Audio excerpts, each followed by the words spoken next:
Hello everyone, welcome to the ITLS Academy. Today we are going to discuss the topic that is your microbiology of market milk. Okay, so what is this microbiology means that? Okay, so microbiology is simply defined as microbiology is simply defined as the study of the microorganism. Okay, we all know that these microorganisms are very tiny or small and it cannot be seen by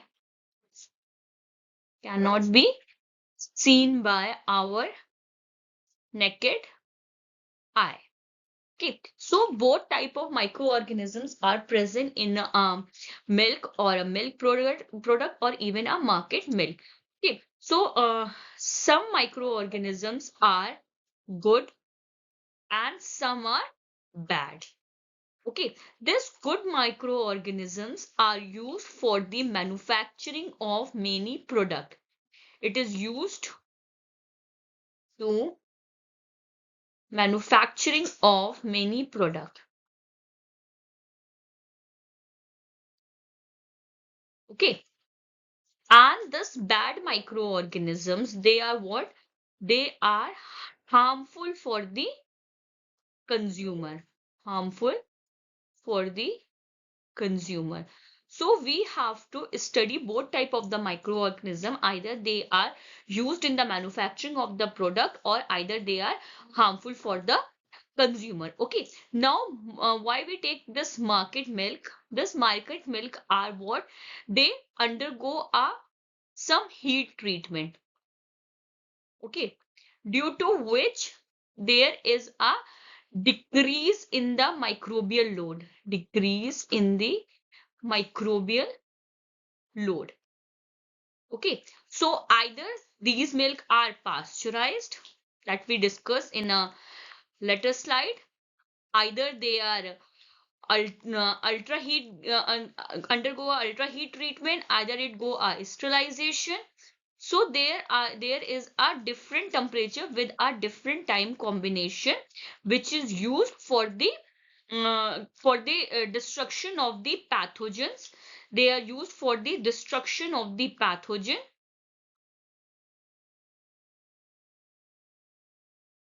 Okay. Then this market milk are what? They are undergo these heat treatment. So in today's lecture, what we are going to do? We are going to discuss two topics. One is your introductive part.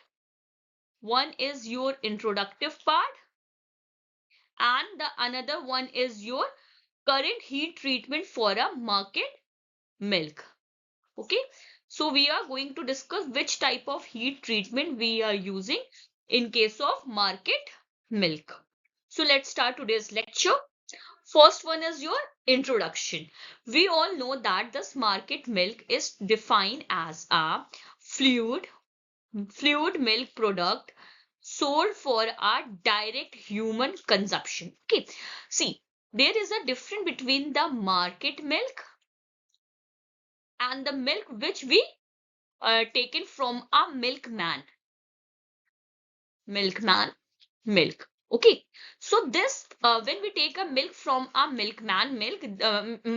from a milkman, then what happened? Then we have to give the heat to the milk so that it will kill the pathogens. But when we talk about the market milk, in that case, the milk are already treated with the heat. Treated with the heat. Okay, this market milk is just like your packet milk. If you buy this packet milk from a market, then you can directly use this milk because they are what? They are a heat treated. But if you take a milk from a milkman, then you have to boil the milk and then cool it at the refrigerated.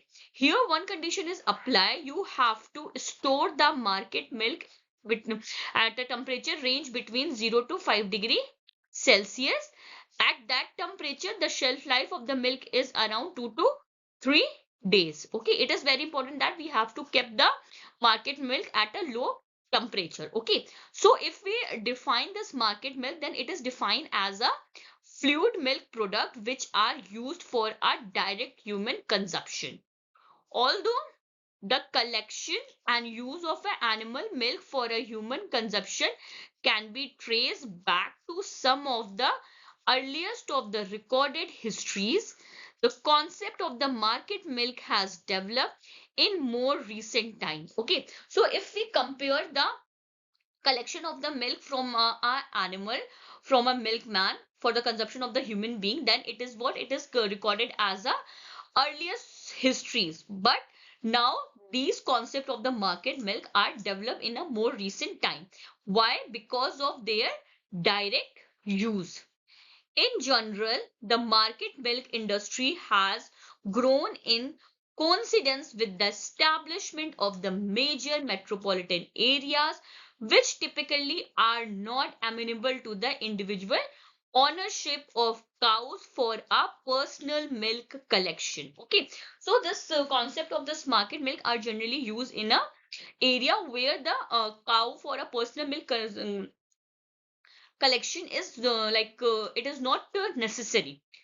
In that area, what should happen, this market milk are used. See, market milk are already collected from a milkman, but this they are heat treated inside the industry.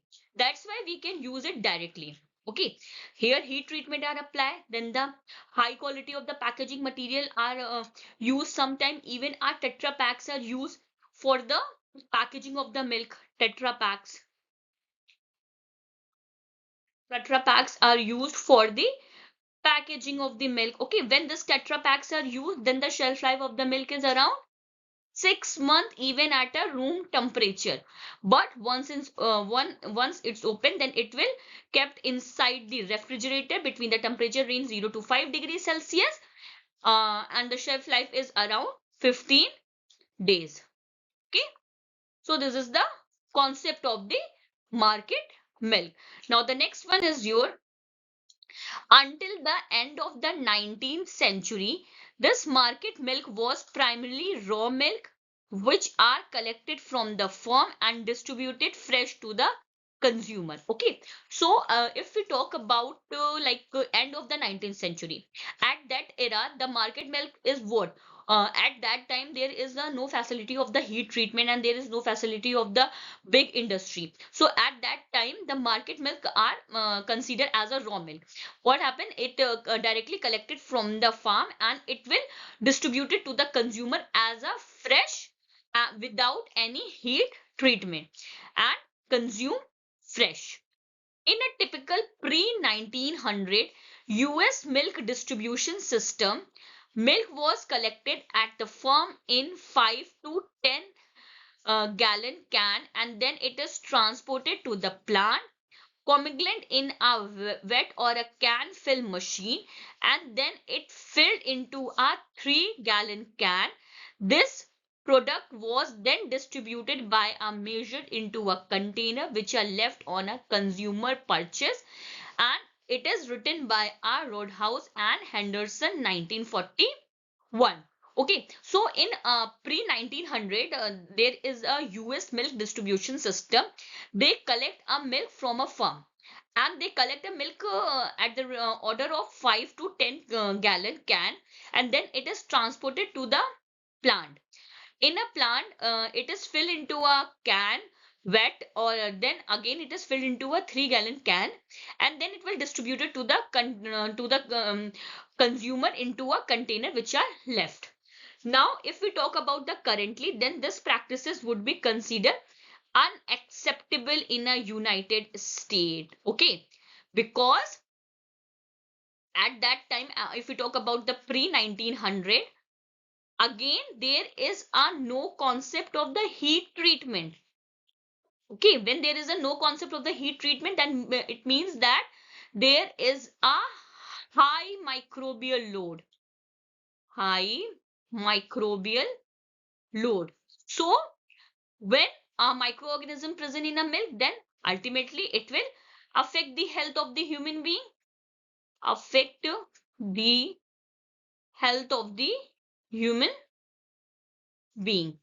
Okay, so now if we talk about the current situation, now at that situation, this concept, this concept that I already told you, it is not acceptable in a United States, and the main concern is that the public health. Okay, as well as perishability of the raw milk. Okay, here the perishability means that we all know that this raw milk are come under the category of the perishable food, means that whose shelf life is low shelf life. And why its shelf life is low? Because of high moisture content.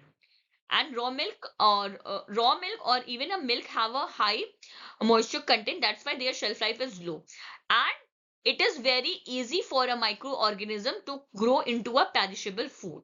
So due to the public health concern and the perishability of the raw milk, the concept of this are unacceptable in a United States. Then the development of pasteurization and other heat process for a dairy product has transformed the market milk industry.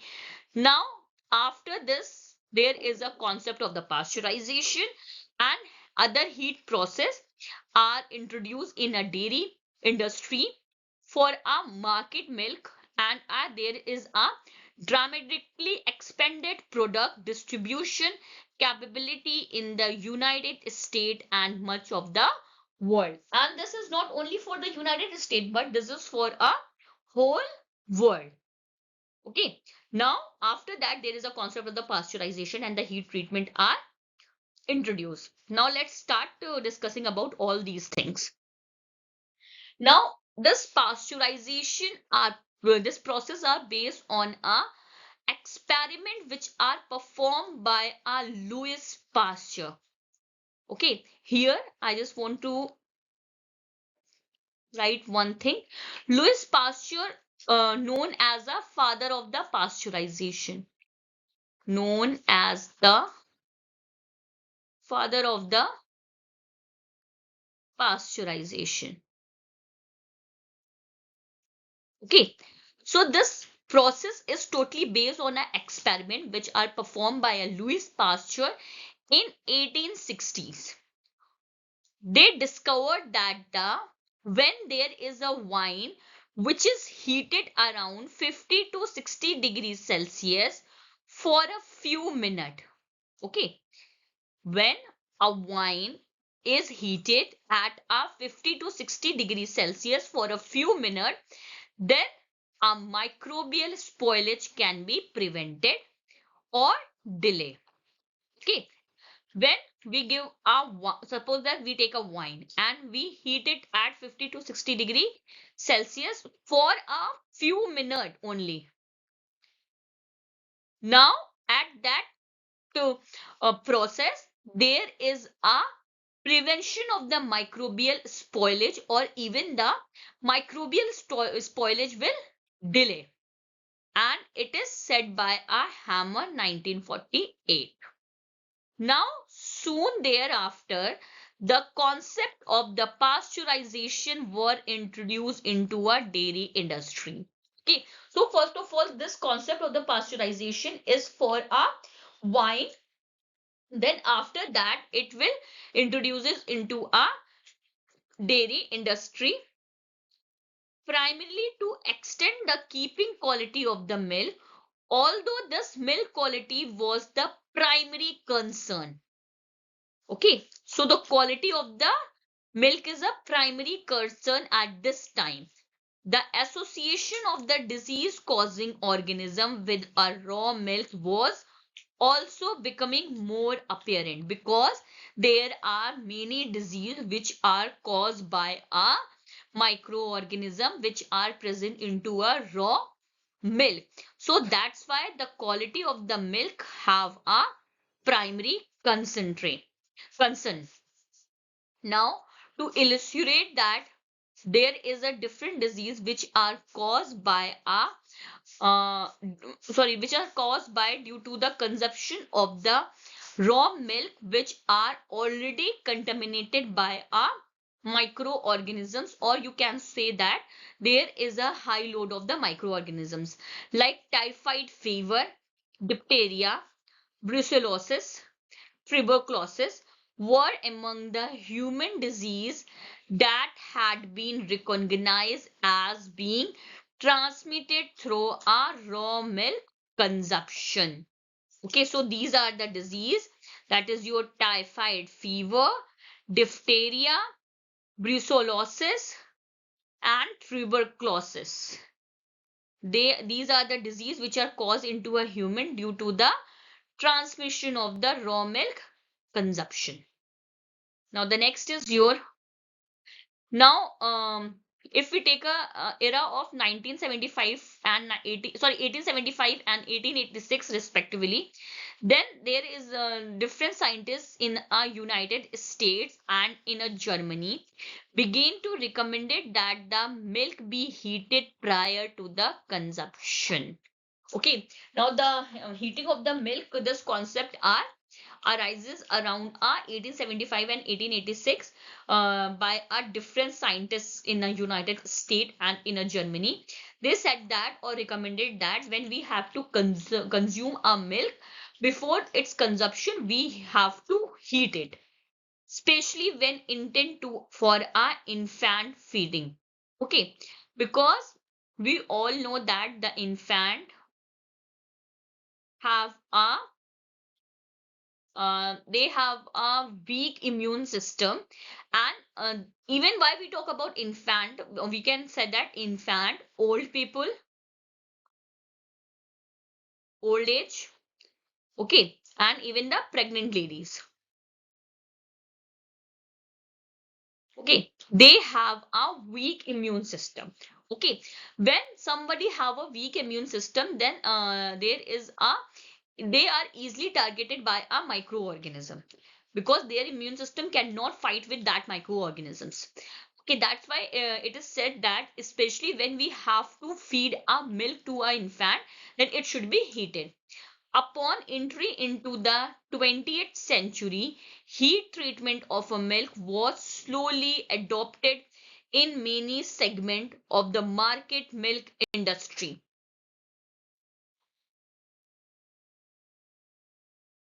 Now, in addition to the widespread application of the pasteurization, the microbiological characteristic of the modern market milk, which include whole milk, reduced fat milk, non-fat milk, cream, and numerous flavored products, have been influenced by evolving processing technologies and it can regulatory intervention. Now, these factors also increase the use and efficiency of mechanical refrigeration, also improve the processing and sanitation process and enforcement of the public health regulation and the inspection procedure. Now, in this in this lecture, we will discuss the different types of the heat treatment which is used and even a current regulation for a market milk as well as a microbiology of these products from the perspective of the quality, shelf life and safety of the product.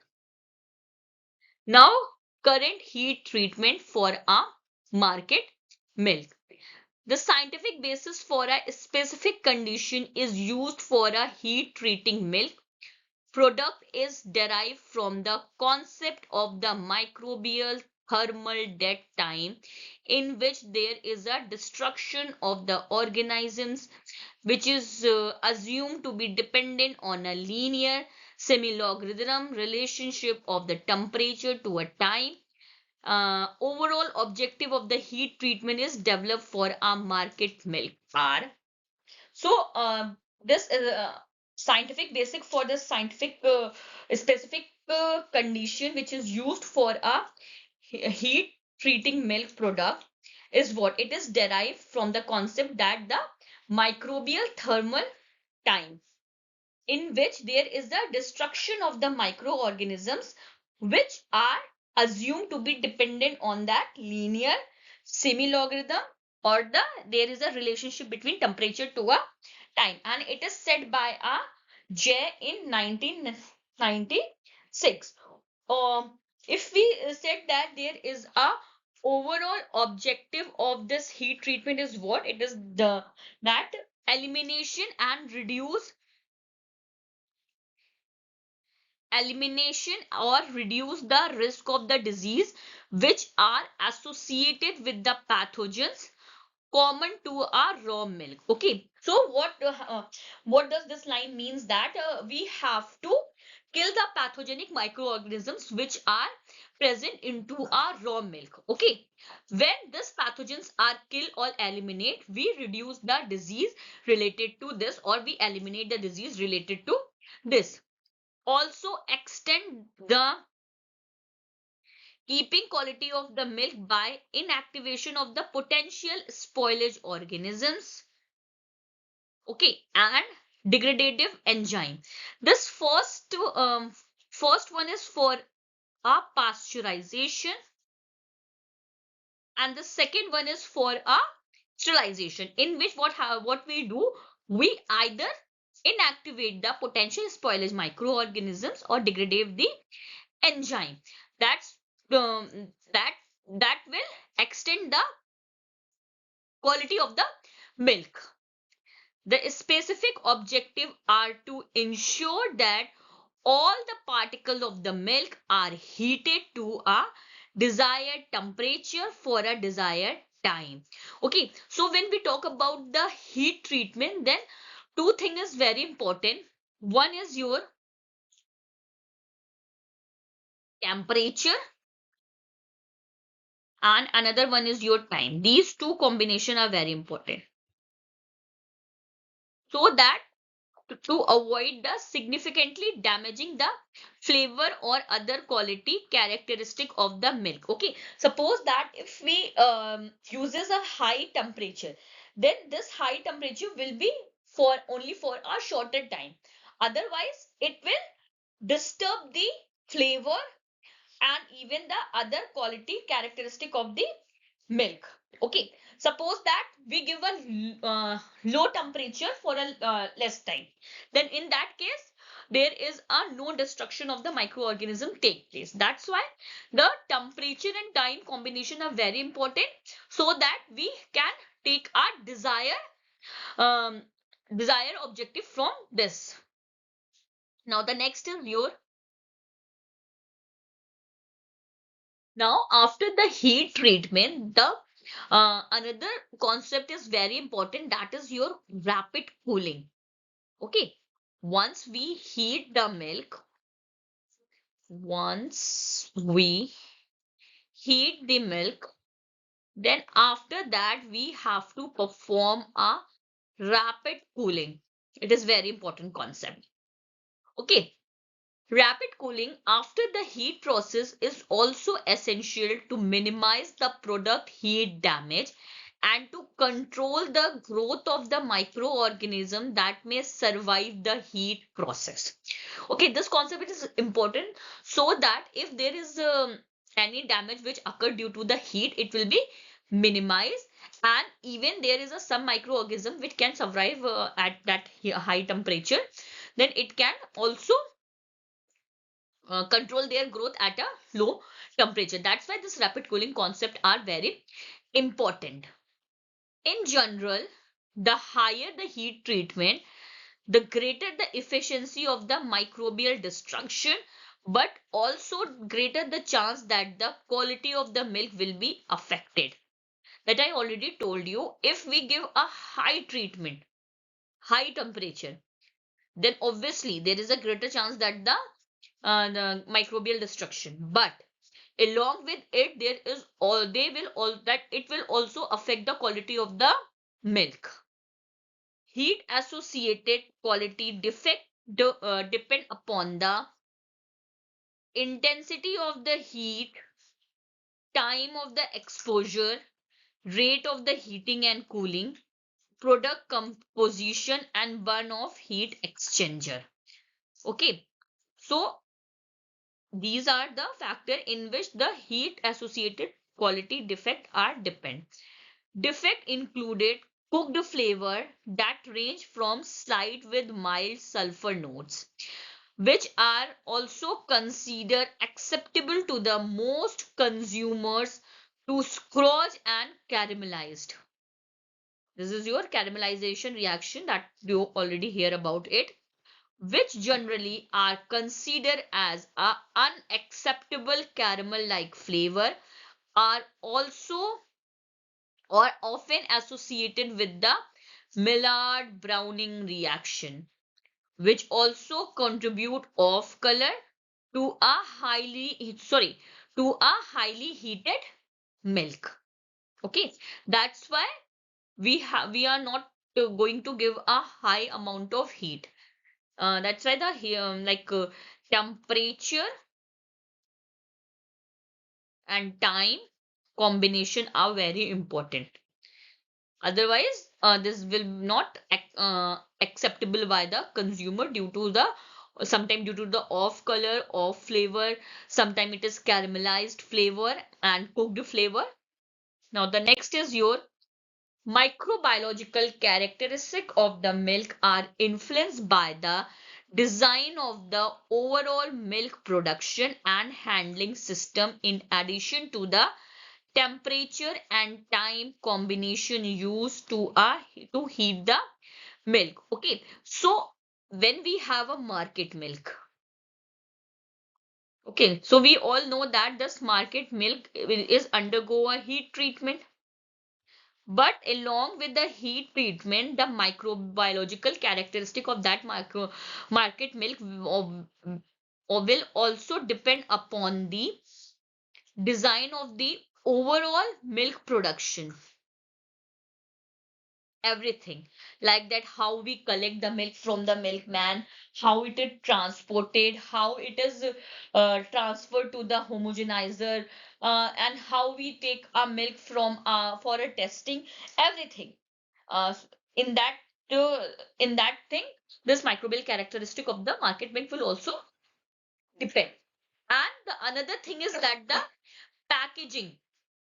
Okay, so packaging material, which type of packaging material we are using, the area in which the packaging are done is suitable or not, is there any microbial growth? So everything will influence the microbiological characteristic of the market milk along with this heat treatment. The heat treatment and processing design generally used for a market milk can be categorized as pasteurization for a limited product shelf life under a refrigerated storage. Okay. Now the next is ultra pasteurization or ultra high temperature pasteurization for extend the product shelf life undergo a refrigerated storage. First one is what? Pasteurization for a limited product shelf life and under a refrigerated storage. Second one is your ultra pasteurization or ultra high temperature pasteurization for extend the shelf life of the product undergo a refrigerated storage.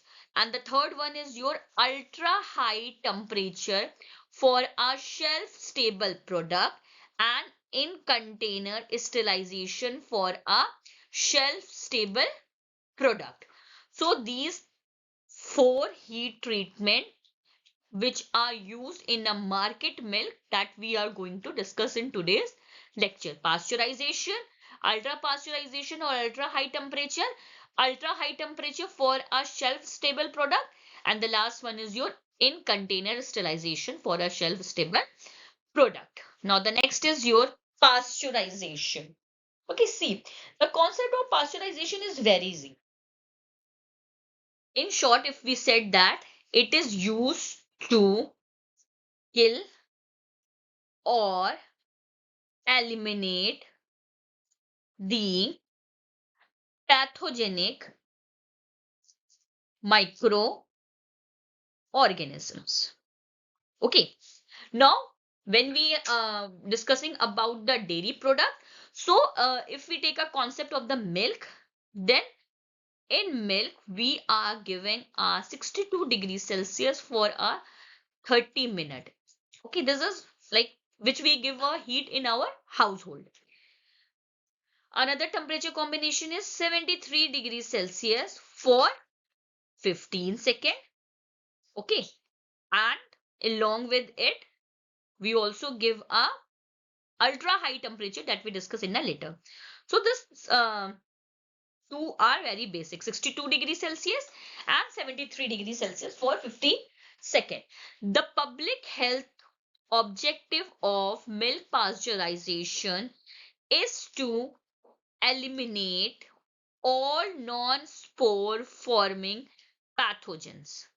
Okay, so in pasteurization, we only eliminate the pathogenic microorganism, means that the microorganism which are disease causing.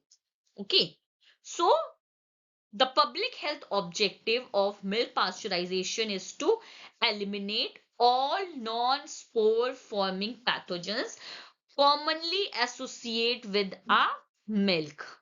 They are commonly associated with the milk. Pasteurization also effectively destroy a majority of the potential spoilage organism, and it will contribute to a product keeping quality under a required refrigeration storage. But at that time, we have to give a high temperature. Pasteurization are first adopted in a United States, and it will define as in 1939 Milk Ordinance and Code. Okay, so the first time the pasteurization was defined in a Milk Ordinance and Code in 1939 as the process of heating every particle of the milk at least 140 degree Fahrenheit or 61.7 degrees Celsius, that is 62 degrees Celsius, and holding that temperature for at least 30 minutes. This is very important. When we give a temperature to the milk, we have to hold that temperature at least for a 30 minutes or at least 160 degree Fahrenheit, that is 71.1 degrees Celsius or 73 degrees Celsius, and holding that temperature for at least 15 seconds in approved and properly operated equipment. Okay, so the equipment which we are using in a pasteurization are what? They are approved and properly operated, means that they are free from any type of the any type of the pathogens, any type of the milk, like milk drops, anything. Now the next is your these heat treatments were referred to respectively as the holding method or a wet batch pasteurization and a flash method or a high temperature short time pasteurization. These strategies were considered equivalent for destroying the pathogenic microorganism in milk. Okay, so in 1956, there is a concept of the wet pasteurization in which the temperature are raised to 63 degrees Celsius so that it will ensure that the destruction of the Coxella buronitii. Okay, this Coxella buronitii are responsible for the Q fever.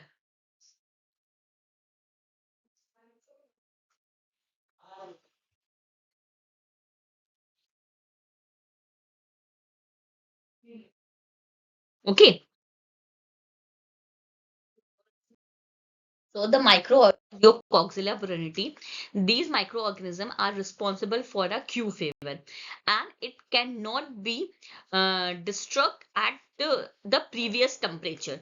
So for at that point of view, the temperature is ranges and it will reaches to a 63 degrees Celsius, so that it will ensure that the Coxilla buronitii microorganisms will destroy, which was found to be more heat resistant than a Mycobacterium tuberculosis processing requirement from our various nations, which are already listed in a table 3.1 that we will discuss in a later slides.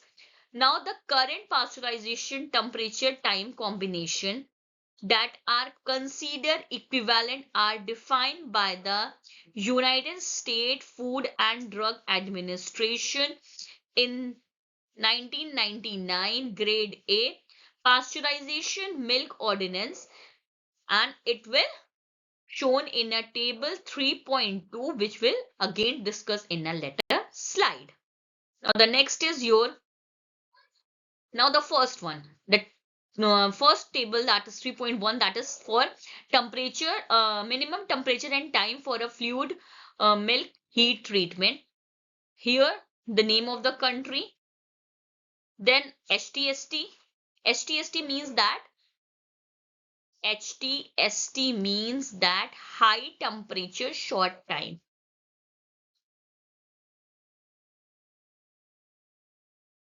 Ultra pasteurization, UHT processing, that is your ultra high temperature. Okay, so if we take a US, then their HTST temperature is 72 degrees Celsius for 15 seconds. Ultra high temperature is 138 degrees Celsius for 2 seconds. And sorry, ultra pasteurization is 138 degrees Celsius for 2 seconds. And ultra heat treatment processing is not defined. The second country is EEC. In now for that, HTST pasteurization is 71.7 degrees Celsius for 15 seconds, and ultra pasteurization are not defined. UHT processing is 135 degrees Celsius for 1 second. Australia and New Zealand, HTST pasteurization 72 degrees Celsius for 15 seconds, ultra pasteurization 132 degrees Celsius for 1 second, and UHT processing 132 degrees Celsius for 1 second. Public Health Services, US Food and Drug Administration, 1999, Grade A, Pasteurization Milk Ordinance, 1999, Revision Publication number 229. European Economic Community Health Rules, Raw Milk, Heat Treated Milk and Milk Based Product Council Directive 92/46 EEC of June 16, 1992, laying down the health rules for the production and placing on the market of the raw milk, heat treated milk and milk based on product, as it is amended by our directive EEC number 92/118 of March 15, 1993, Commission Decision 94/330/EC of June 11, 1994, Directive EC number 94171 of December 13, 1994, Australian New Zealand Food Authority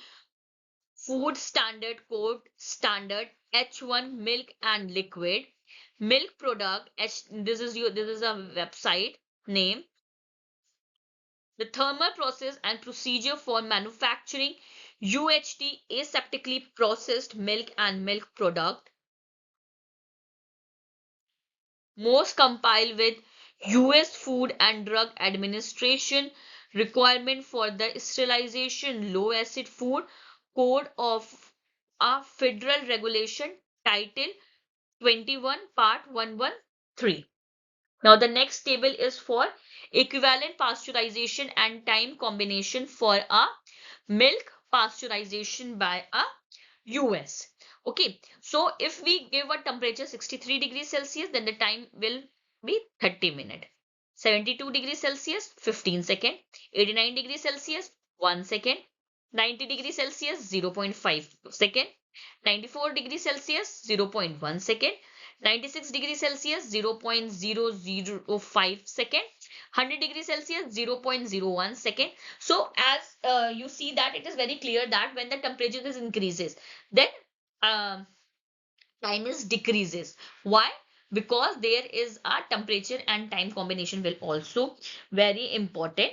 And if we give a high temperature and the time will also high, then at that case there is a destruction of the quality of the milk. So for that purpose we have to decrease the time when we increase the temperature. And one thing also ensure that the at that temperature or time combination the pathogenic microorganism will destroy. Now the next is your the most commonly used method of the pasteurization in the United States is a high temperature short time process of 72 degrees Celsius for minimum 15 seconds.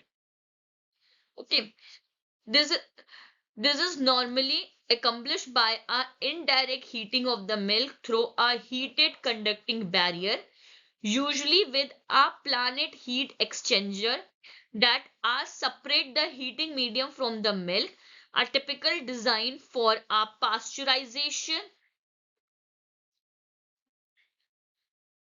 system utilizing a planet heat exchanger, which now, the first one is a regeneration section in which cold raw milk is on the opposite side of the plate from an flouring counter to the hot pasteurized milk.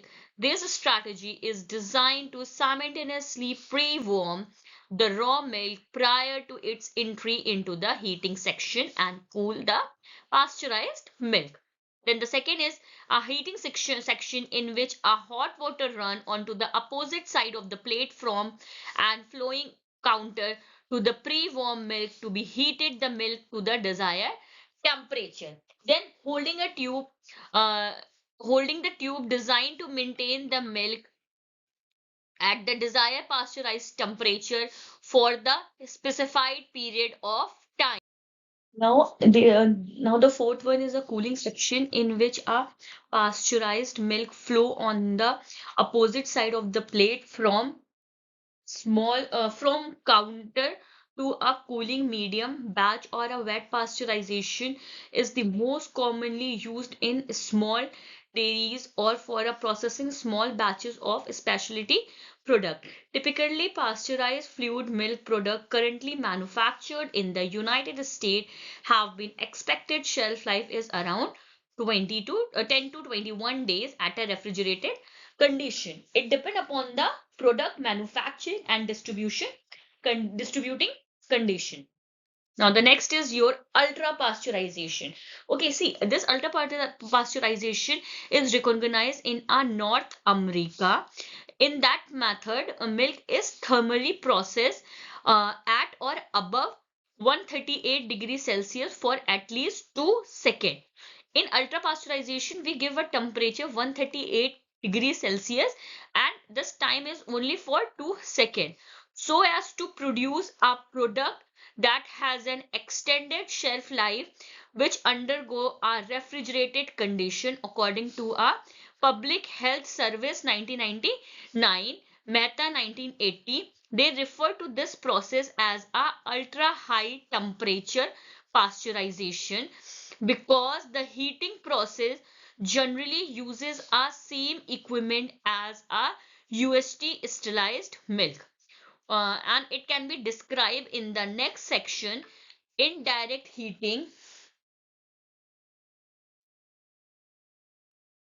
by a plate or a tube exchanger or a direct heating by a steam injection or infusion applicable to a ultra pasteurized milk.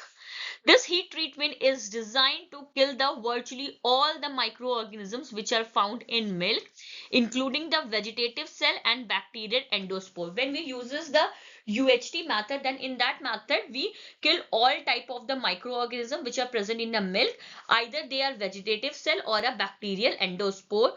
Although the packed product is not considered to be a aseptically filled or a hermetically sealed, ultra pasteurization is usually coupled with a milk handling and processing procedure that are specially designed to prevent a bacterial recontamination of the milk.